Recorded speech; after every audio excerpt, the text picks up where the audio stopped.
Warahmatullahi wabarakatuh. Perkenalkan, nama saya Asmi Rifali Satria, NIM 18042044. Baiklah, pada kesempatan kali ini saya akan mempresentasikan PPT saya, yaitu ekonomi sosialisme. Ekonomi sosialisme. Sosialisme sebagai sistem ekonomi sebenarnya merupakan antitesis kapitalisme.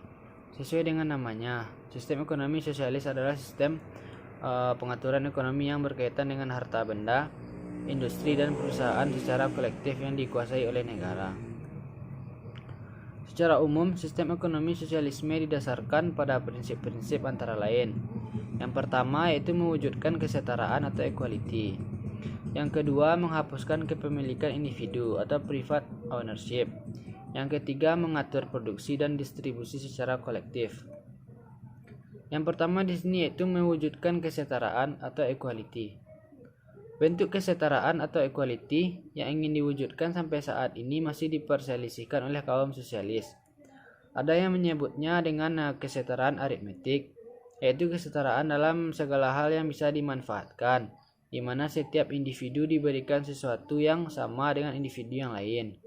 Kelompok lain menyebutkan dengan kesetaraan sosial, yaitu pembagian hasil kerja yang dilakukan sesuai dengan keperluan masing-masing, dan pembagian kerja sesuai dengan kemampuan.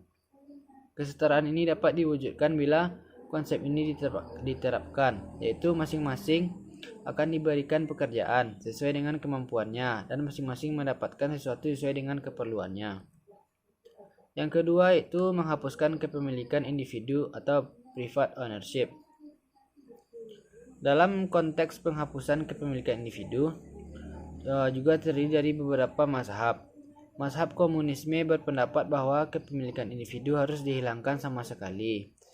Mazhab sosialisme kapital berpendapat bahwa kepemilikan individu yang berkaitan dengan barang-barang, modal atau alat-alat distribusi itulah yang dihapus, seperti tanah, industri, rel kereta api, jalan raya, tambang, dan sebagainya.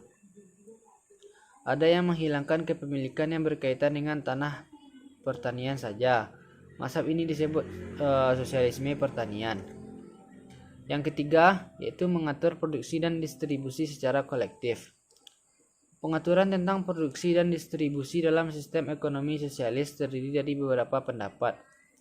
Mazhab Gulit sosialis menyatakan bahwa pengaturan tentang produksi dan distribusi diwujudkan dengan bekerja, yaitu tenaga kaum buruh itu sendiri, yang antara lain dilakukan dengan merusak alat-alat produksi, menyebarkan ide vandalis kepada kaum buruh, serta upaya merealisasikannya.